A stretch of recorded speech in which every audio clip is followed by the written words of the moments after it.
Les enquêtes de Victor Lefebvre, le mystère de l'écharpe rouge. Chapitre 1, le vol des plans. Victor Lefebvre ajusta son chapeau melon tandis que le train l'amenait de Bruxelles à Paris, la capitale effervescente de la Belle Époque. À ses côtés, Émile consultait une carte de la ville, anticipant leur arrivée imminente à la gare du Nord. La journée était chaude et ensoleillée, typique d'un été à Paris. Ils étaient attendus pour une affaire urgente, le vol des plans secrets de la Tour Eiffel, un événement qui avait semé l'agitation au sein de l'Exposition universelle de 1889. L'exposition, un symbole de progrès et d'innovation, attirait des visiteurs du monde entier pour admirer les dernières avancées technologiques et artistiques. Cependant, cette année-là, elle était aussi le théâtre d'un crime complexe qui menaçait de perturber l'harmonie apparente. À leur arrivée à la gare du Nord, Victor et Émile furent accueillis par l'inspecteur Dupont de la Sûreté française, un homme à l'allure sérieuse et déterminée. « Bienvenue à Paris, messieurs, les salua-t-il. Suivez-moi, nous avons beaucoup à discuter. » Ils montèrent dans une voiture de police qui les conduisit rapidement vers la Tour Eiffel, symbole majestueux de l'exposition et du progrès industriel. Sur le chemin, l'inspecteur Dupont expliqua les détails de l'affaire, des plans détaillés de la structure métallique de la tour, conçue par l'ingénieur Gustave Eiffel lui-même, avaient disparu des archives sécurisées. Victor écoutait attentivement, prenant note des informations cruciales. « Avez-vous des suspects en vue ?» demanda-t-il, analysant déjà les possibles motivations derrière ce vol audacieux. « Nous avons des indices pointant vers un groupe d'anarchistes européens, » répondit Dupont, les yeux fixés sur la ville qui défilait par la fenêtre. Ils chercheraient à déstabiliser l'ordre établi en utilisant la tour comme un symbole de leur cause. Victor acquiesça, réfléchissant à la complexité de la situation. Les tensions politiques en Europe étaient palpables à cette époque, et Paris était un foyer d'idées radicales et de mouvements contestataires. À leur arrivée à la Tour Eiffel, Victor observa l'immense structure de fer forgé qui s'élevait devant eux, se mêlant au ciel bleu. Il ressentait l'urgence de l'affaire, retrouver les plans volés avant qu'ils ne tombent entre de mauvaises mains et ne soient utilisés à des fins destructrices. « Commencez par m'emmener sur le site du vol, » ordonna Victor à l'inspecteur Dupont. « Je veux voir l'endroit où tout a commencé. » Ils entrèrent dans la tour par l'entrée principale, où les visiteurs circulaient joyeusement, ignorant l'intrigue qui se déroulait en coulisses. Victor observa les lieux avec une attention minutieuse, cherchant des indices qui pourraient révéler la vérité cachée derrière le vol des plans de la Tour Eiffel. Chapitre 2, Arrivée à Paris. Après avoir quitté la Tour Eiffel, Victor et Émile se rendirent à leur hôtel, un établissement élégant situé dans le quartier latin, non loin de la Seine. Leur chambre était spacieuse, offrant une vue imprenable sur les quais animés de Paris. Victor, toujours attentif aux détails, prit quelques instants pour examiner les lieux, tandis qu'Émile dépliait une carte de la ville, prêt à explorer les environs. Le lendemain matin, ils se rendirent à la préfecture de police, où l'inspecteur Dupont les attendait avec de nouvelles informations. La salle était une véritable ruche d'activité, les policiers et les détectives s'affairant autour de dossiers et de plans. Dupont les conduisit à une salle de réunion, où des cartes et des croquis de la Tour Eiffel étaient disposés sur une table. « Voici ce que nous avons pour le moment, » dit Dupont en pointant du doigt les documents. Les plans volés étaient enfermés dans un coffre sécurisé, mais ce matin-là, ils ont disparu sans laisser de traces. Les caméras de surveillance n'ont rien enregistré de significatif, et les témoins sont peu coopératifs. Victor s'approcha des documents, son esprit déjà en train de tisser des connexions. « Avez-vous interrogé les employés de l'exposition ? Il doit y avoir des indices parmi eux. Peut-être quelqu'un qui se comporte de manière étrange ou qui aurait pu avoir accès au plan. » Dupont acquiesça. « Nous avons parlé à plusieurs personnes, mais rien de concluant pour l'instant. Les anarchistes sont notre principale piste, mais il y a aussi cette histoire de rivalités industrielles et de secrets commerciaux. La Tour Eiffel est un symbole, et certains pourraient vouloir s'en servir pour des raisons bien moins nobles. » Victor réfléchit un instant. « Émile, pourquoi ne pas commencer par interroger les ingénieurs et les techniciens qui travaillent sur le site? Ils pourraient avoir vu ou entendu quelque chose d'inhabituel. » Émile hocha la tête. « Bien, je vais m'occuper de ça. Je vais aussi explorer le quartier pour trouver des témoins ou des indices que nous aurions pu manquer. » À midi, Victor se rendit à la Bibliothèque nationale de France pour consulter des archives sur le projet Eiffel. Il espérait y trouver des informations sur les plans volés et leurs enjeux stratégiques. En feuilletant des documents anciens, il tomba sur une lettre intéressante datée de 1887, écrite par Gustave Eiffel lui-même, adressée à un mystérieux partenaire. Lettre de Gustave Eiffel. Mon cher ami, je vous écris pour vous informer des derniers développements concernant notre projet de la tour. Les dessins détaillés de la structure seront bientôt finalisés. Je vous demande de rester discret quant à nos innovations, car certains concurrents pourraient tenter de saboter notre travail ou de copier nos idées. Je compte sur votre discrétion et votre soutien. Victor se perdit dans ses pensées. Un partenaire secret? Cela pourrait être un indice crucial. Mais qui est ce mystérieux correspondant de Eiffel? De son côté, Émile avait commencé ses interrogatoires sur le site de l'exposition. Il interrogea les ouvriers, les techniciens et les gardiens de sécurité, mais sans grand résultat. Les employés semblaient inquiets, mais aucun d'eux ne montrait de signes évidents de culpabilité. En s'éloignant de la tour, Émile remarqua une petite taverne au coin de la rue, une façade discrète qui semblait attirer des types peu recommandables. Intrigué, il décida d'y entrer. L'ambiance était lourde, et une odeur de tabac et de bière froide flottait dans l'air. Il s'approcha du bar et commanda une bière. « On parle de quoi ici, les gars? La tour Eiffel? Le vol des plans ?» demanda-t-il d'une voix décontractée. Les conversations s'arrêtèrent un instant, puis un homme à l'allure rude, avec une cicatrice sur le visage, répondit. « C'est une histoire de grande envergure, mon pote. Mais ça n'a rien à voir avec nous. Ceux qui cherchent à saboter la tour, ils sont bien planqués, loin des regards. » Émile, tout en continuant à discuter avec les habitués, sentit que quelque chose clochait. Il décida de revenir plus tard, après avoir rassemblé plus d'informations. À la tombée de la nuit, Victor retrouva Émile à l'hôtel. Ils se retrouvèrent autour d'une carte de Paris, discutant des nouveaux éléments de leur enquête. « J'ai trouvé cette lettre de Gustave Eiffel à un partenaire secret, » dit Victor en montrant le document. « Cela pourrait nous donner un indice sur les motivations du vol. » Émile, les yeux brillants, répondit, « J'ai parlé à quelques types dans une taverne. Ils semblaient savoir quelque chose, mais ils n'ont rien voulu dire directement. Je vais retourner là-bas demain, en espérant que l'ambiance sera plus détendue. » Victor hocha la tête, son esprit déjà tourné vers le mystère qui se déployait devant eux. « Demain, nous devons aller voir les ingénieurs et les scientifiques liés au projet Eiffel. Nous devrions aussi explorer les aspects financiers et commerciaux de la tour. Peut-être que quelqu'un essaie de s'enrichir de cette affaire. » Ils se préparèrent pour la nuit, chaque détail de leur prochaine journée d'enquête déjà planifiée. La tension montait, et l'ombre du mystère de la tour Eiffel planait toujours au-dessus de Paris. Chapitre 3, les premiers indices. Le lendemain matin, Victor et Émile se levèrent tôt pour une journée chargée d'enquête. Ils se rendirent d'abord à la bibliothèque de l'exposition universelle, située non loin de la tour Eiffel, où ils espéraient trouver des informations supplémentaires sur les plans volés et sur toute activité suspecte autour du projet. La bibliothèque était calme à 7 heures matinales, avec seulement quelques chercheurs et archivistes vacants à leurs occupations. Victor se dirigea vers les rayons contenant les documents relatifs à la construction de la tour Eiffel, tandis qu'Émile commença à interroger le personnel sur d'éventuels incidents ou comportements suspects récemment observés. Après quelques heures de recherche minutieuse, Victor découvrit un rapport daté de la semaine précédente, détaillant un incident mineur impliquant un technicien qui semblait nerveux et distrait autour des plans de la tour. Il prit des notes détaillées et décida de vérifier cette piste plus tard dans la journée. Pendant ce temps, Émile revint avec des informations concernant un incident mineur signalé par un gardien de nuit. Il a vu quelqu'un rôder près du coffre où les plans étaient conservés, la nuit précédant le vol, expliqua-t-il à Victor. L'individu portait une écharpe rouge, mais malheureusement, il n'a pas pu en voir plus dans l'obscurité. Victor prit note de chaque détail, réfléchissant à la signification potentielle de l'écharpe rouge. Cela pourrait être un élément crucial, Émile. Une écharpe rouge peut souvent être distinctive.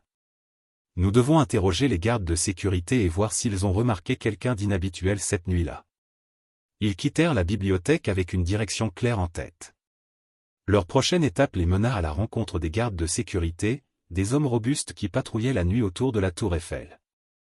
Ils leur montrèrent une série de photographies, cherchant à identifier l'homme à l'écharpe rouge. Après plusieurs entrevues infructueuses, l'un des gardes, un homme au visage buriné par les années passées dans le métier, fit une pause soudaine. « Attendez une minute, dit-il en scrutant les photos. Je crois que j'ai vu cet homme-là. Il est venu près de la tour, regardant autour comme s'il cherchait quelque chose. C'était juste avant le vol des plans. Victor et Émile échangèrent un regard excité. « Pouvez-vous nous dire dans quelle direction il est parti après cela » demanda Victor, désireux de suivre cette nouvelle piste prometteuse. Le garde se gratta la barbe, essayant de se rappeler. « Je crois l'avoir vu partir vers le nord, en direction du centre-ville.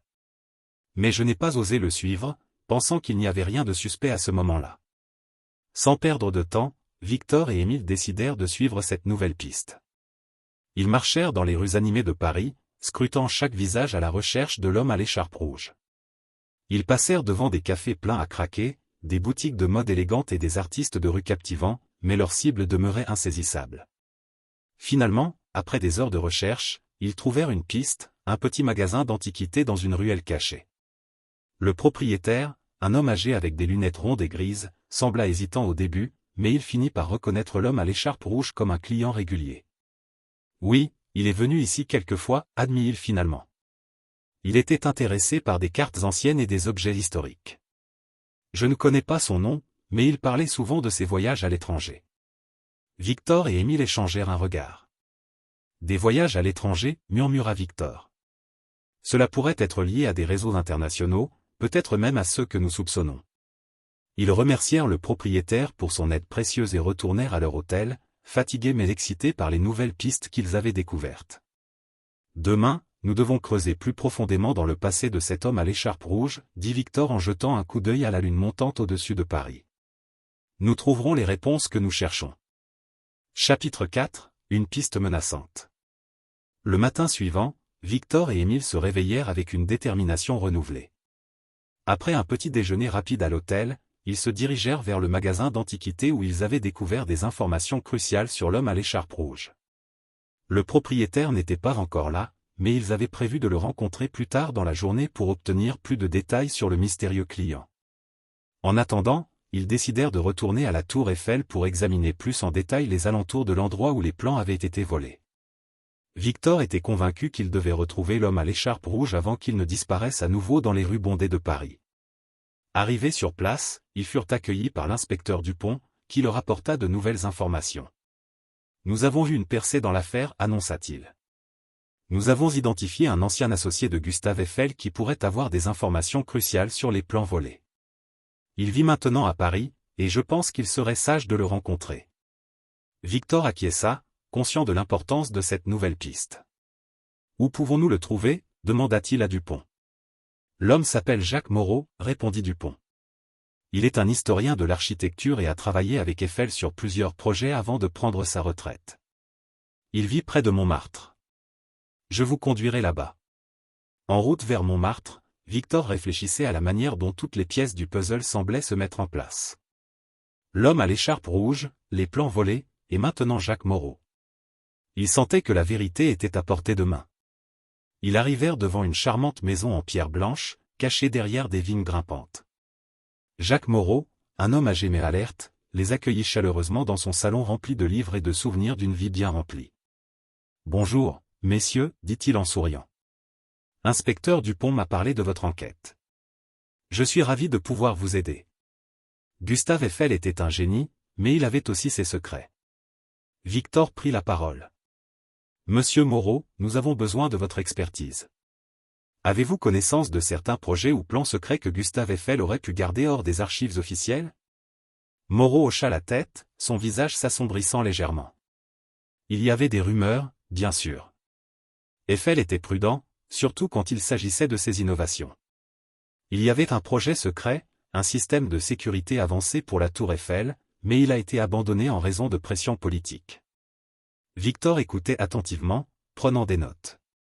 Ce système de sécurité, est-ce qu'il aurait pu être mentionné dans les plans volés? Moreau réfléchit un moment. C'est possible. Eiffel était préoccupé par la sécurité de la tour, surtout pendant l'exposition universelle. Si quelqu'un avait accès à ces plans, il pourrait compromettre la structure entière. Pendant ce temps, Émile avait remarqué un cadre sur le mur, contenant une vieille photographie de Gustave Eiffel avec un homme qu'il ne reconnaissait pas. Il se leva et s'approcha, pointant du doigt le mystérieux compagnon de Eiffel. « Qui est cet homme, monsieur Moreau » demanda-t-il poliment. Moreau prit le cadre et le regarda avec tristesse. C'était mon frère, Alain Moreau. Il était ingénieur comme Gustave, mais il a disparu mystérieusement il y a plusieurs années. Il était passionné par les constructions métalliques, tout comme Eiffel. Victor sentit qu'il touchait à quelque chose de profondément personnel. Monsieur Moreau, savez-vous si votre frère avait des liens avec des groupes radicaux ou des mouvements contestataires à l'époque? Moreau secoua la tête. Alain était un homme pacifique, mais il avait ses convictions. Il aurait pu être impliqué dans des cercles intellectuels ou artistiques, mais je ne peux pas dire avec certitude. La conversation fut interrompue par l'arrivée d'un jeune homme, essoufflé, portant une écharpe rouge autour du cou. Les yeux de Victor s'élargirent en reconnaissant immédiatement l'homme à l'écharpe rouge. Chapitre 5, Révélation et confrontation. L'homme à l'écharpe rouge s'arrêta brusquement en voyant Victor, Émile et Jacques Moreau dans le salon. Son expression passa rapidement de la surprise à une légère nervosité. « Monsieur Lefebvre, je présume, dit-il d'une voix tendue. » Victor observa attentivement l'homme. Il était jeune, avec des traits anguleux et un regard vif. Il semblait être un homme de principe, mais quelque chose dans ses yeux trahissait une certaine agitation. « Qui êtes-vous » demanda Émile d'une voix ferme, se tenant aux côtés de Victor, prêt à intervenir au moindre signe d'hostilité. L'homme hésita un instant, puis se décida à répondre. « Je m'appelle Lucien Durand. Je suis un architecte et un fervent défenseur des idées progressistes. J'étais un ami proche d'Alain Moreau, le frère de monsieur Jacques ici présent. » Les regards se croisèrent dans la pièce, chaque homme évaluant l'autre avec une intensité silencieuse. « Pourquoi portez-vous cette écharpe rouge » interrogea Victor, pointant du doigt le détail qui avait tant intrigué Émile. Lucien baissa légèrement les yeux, comme s'il cherchait ses mots. « C'est un symbole, répondit-il enfin. Un symbole de notre engagement envers la justice sociale et l'égalité. Mais je n'ai rien à voir avec le vol des plans de la tour Eiffel, je vous le jure. » Victor fixa Lucien d'un regard pénétrant. « Pourtant, vous étiez près de la tour la nuit du vol. Que faisiez-vous là-bas » Lucien parut se raidir légèrement, conscient de la pression croissante.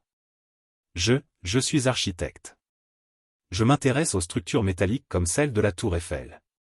Je voulais juste voir par moi-même. » Victor sentait qu'il y avait plus derrière les mots de Lucien. « Vous êtes-vous jamais rencontré avec Gustave Eiffel?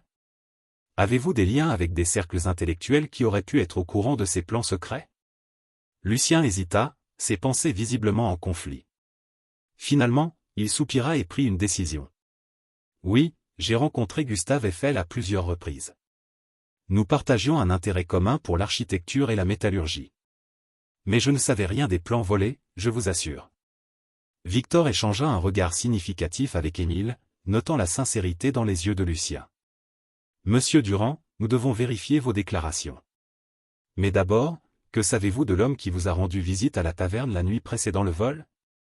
Vous avez été vu en sa compagnie. » Lucien pâlit légèrement. « Je ne sais pas qui c'était. Il est venu me voir avec une offre étrange, quelque chose à propos de plans pour améliorer la sécurité de la tour. Mais je lui ai dit que je n'étais pas intéressé. » Victor réfléchit rapidement. « Avez-vous des idées sur qui pourrait être intéressé par de tels plans?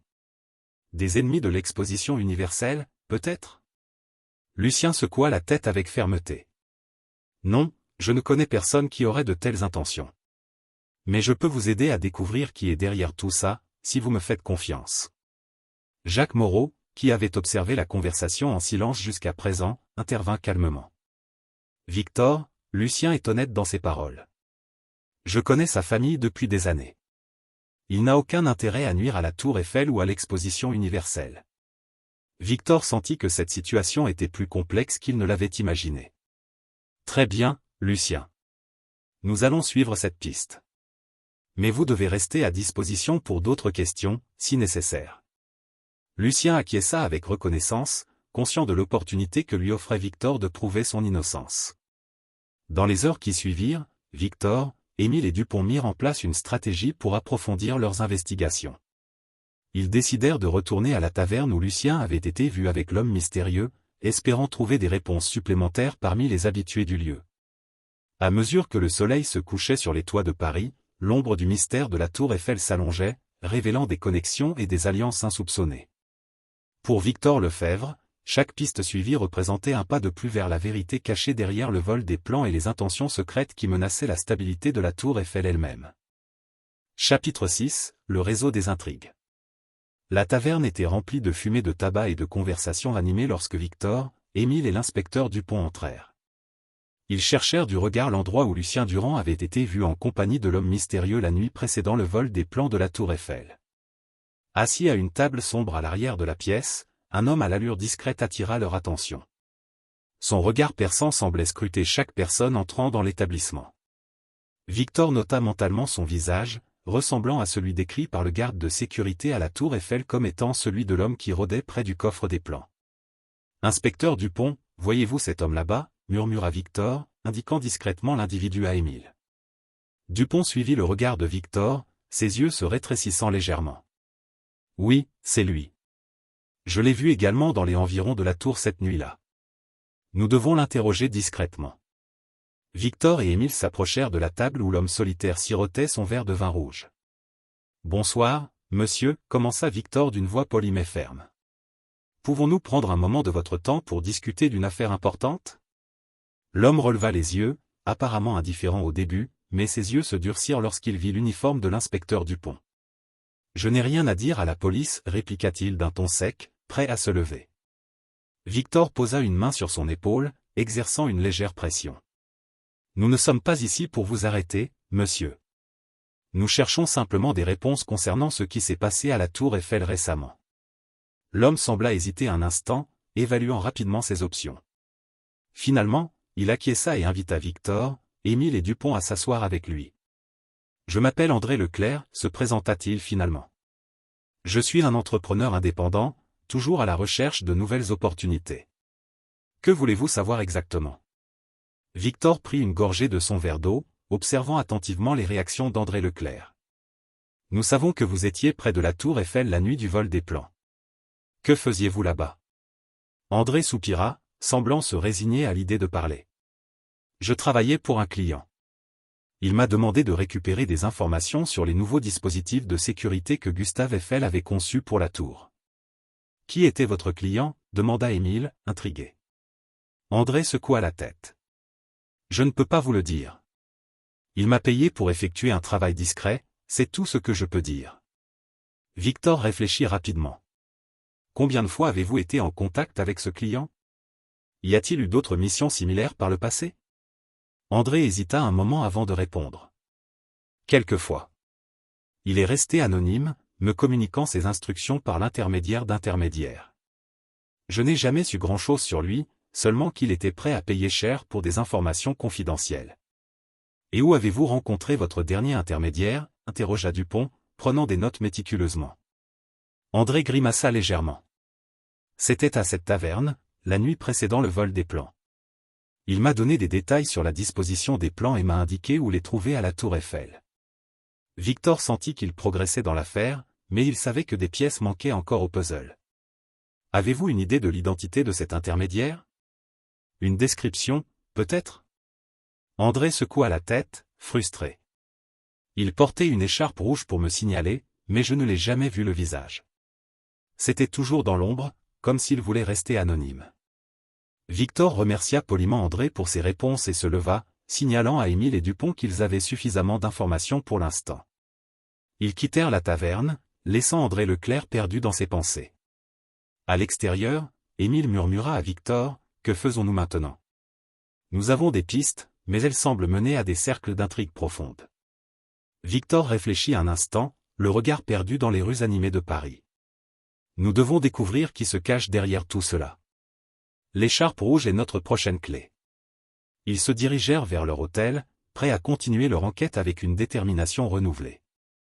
Chapitre 7, sur les traces de l'écharpe rouge. De retour à leur hôtel, Victor, Émile et l'inspecteur Dupont se réunirent dans la chambre de Victor pour discuter de leurs prochaines étapes. La lueur du lampadaire filtrait à travers les rideaux tirés, donnant à la pièce une ambiance feutrée alors qu'il replongeait dans les détails de l'enquête sur le vol des plans de la tour Eiffel. « Nous avons plusieurs pistes à suivre, commença Victor, son ton réfléchi. Lucien Durand nous a donné des informations sur l'homme qui l'a approché à la taverne, portant une écharpe rouge. André Leclerc a également confirmé l'avoir vu, agissant comme intermédiaire pour récupérer les plans volés. Dupont hocha la tête, prenant des notes sur son carnet. Nous devons découvrir qui se cache derrière cette écharpe rouge. C'est clairement un symbole important dans cette affaire. Émile, assis près de la fenêtre, observait les passants dans la rue animés en dessous. Nous pourrions faire appel à nos contacts locaux, inspecteur. Peut-être que quelqu'un a vu cet homme à l'écharpe rouge dans d'autres circonstances. Dupont acquiesça. Bonne idée, Émile. Nous devons aussi explorer les cercles intellectuels et artistiques de Paris. Gustave Eiffel était respecté dans ces milieux, et son travail sur la tour Eiffel a attiré l'attention de nombreux esprits brillants. Victor se leva, se dirigeant vers la petite table où était posée une carte de Paris. Il traça du doigt un cercle autour de la zone où la taverne se trouvait. Nous commencerons par la taverne. Émile, vous pourriez interroger les habitués et les employés. Dupont et moi, nous allons explorer les cercles intellectuels pour voir si quelqu'un a des informations sur l'homme à l'écharpe rouge. Ils se mirent rapidement au travail, chacun jouant son rôle dans la traque de cet homme mystérieux. Émile parcourut la taverne avec une aisance naturelle, posant des questions discrètes aux clients et aux serveurs. Il remarqua un vieux gentleman à la barbe grisonnante, souvent vu en discussion animée avec d'autres habitués du lieu.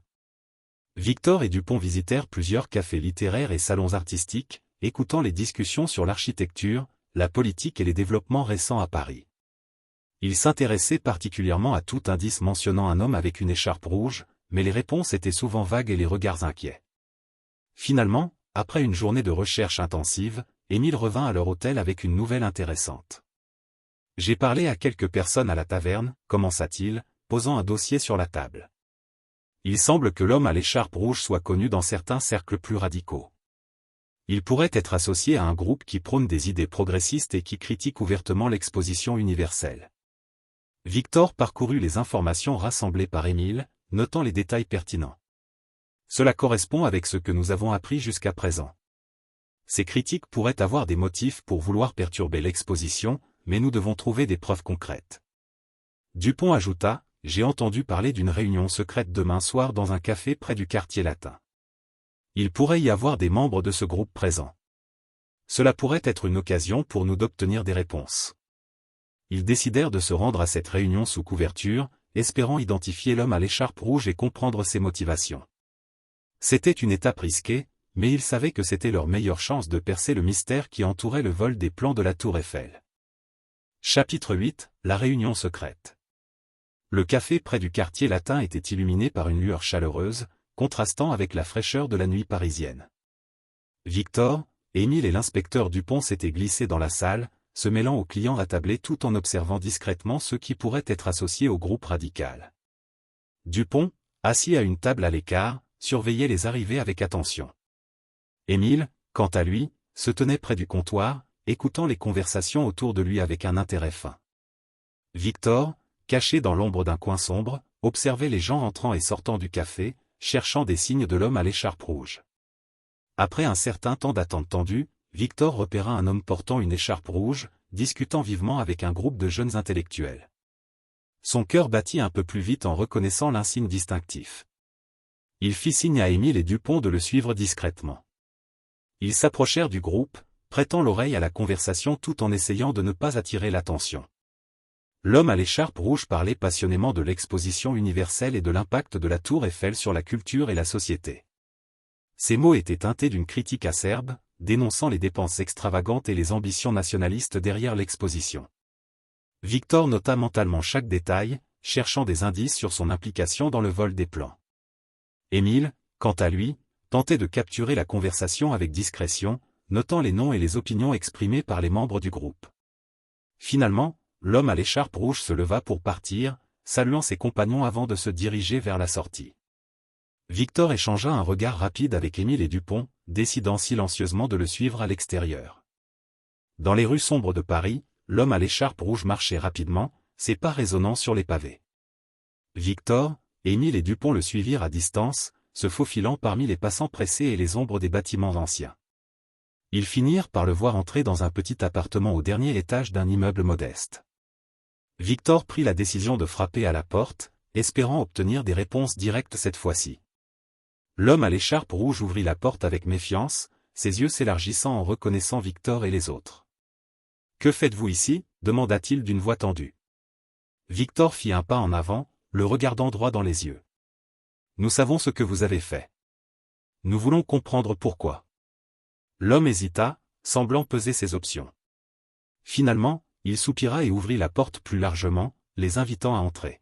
« Entrez, dit-il simplement. » Ils s'installèrent dans le petit salon, Victor et ses associés restant sur leur garde malgré l'apparente coopération de l'homme à l'écharpe rouge. « Je m'appelle Paul Dubois, commença-t-il finalement, s'asseyant en face d'eux. Je suis membre d'un groupe d'intellectuels qui cherchent à révéler les excès et les injustices cachées derrière l'exposition universelle. Nous avons voulu faire entendre notre voix, mais jamais nous n'aurions dû voler les plans de la tour Eiffel. » Victor écouta attentivement, prenant des notes mentales sur chaque détail que Paul partageait. « Qui vous a incité à voler les plans » demanda-t-il directement. Paul regarda par la fenêtre, perdu dans ses pensées. C'était une opportunité qui s'est présentée. Un homme, un financier puissant, nous a approchés avec une proposition alléchante. Il voulait déstabiliser l'exposition, démontrer que même les structures les plus emblématiques peuvent être compromises. Victor échangea un regard avec Émile et Dupont, réalisant que cette affaire était bien plus complexe qu'il ne l'avait imaginé. « Avez-vous des informations sur cet homme ? Son nom, peut-être » Paul secoua la tête. « Non, il est resté anonyme, agissant à travers des intermédiaires comme André Leclerc. Mais il est dangereux, je vous en avertis. Il a des connexions profondes dans les cercles politiques et financiers de Paris. » Victor se redressa, prenant une décision. « Nous devons l'arrêter avant qu'il ne cause plus de dégâts. Paul, vous devez nous aider à le retrouver. » Paul acquiesça, semblant soulagé de pouvoir collaborer pour rectifier ses erreurs. Ensemble, ils commencèrent à planifier leur prochaine étape, déterminés à mettre fin à la menace pesant sur la tour Eiffel et l'exposition universelle. Chapitre 9, Traque du financier. Avec l'aide de Paul Dubois, Victor, Émile et l'inspecteur Dupont commencèrent une traque minutieuse du financier anonyme qui se cachait derrière le vol des plans de la tour Eiffel. Paul leur fournissait des informations précieuses sur les intermédiaires qu'il avait rencontrés et les lieux où il avait été en contact avec le financier. Le matin suivant, ils se retrouvèrent dans un café discret près du Louvre, examinant les notes et les cartes qu'ils avaient rassemblées. Victor traça des lignes sur la carte, reliant les endroits où Paul avait rencontré les intermédiaires, cherchant des schémas ou des points de convergence. « Nous avons plusieurs pistes à suivre, commença Victor, concentré. Les intermédiaires ont dû utiliser des moyens de communication sécurisés pour contacter le financier. Nous devons infiltrer ces réseaux. » Émile prit la parole, regardant par la fenêtre vers les rues animées de Paris. « Nous pourrions utiliser nos contacts dans les cercles financiers et politiques. Il est probable que ce financier ait laissé des traces de ses transactions ou de ses communications. » Dupont, ajustant ses lunettes, ajouta, « Nous devons également surveiller les activités autour de la tour Eiffel.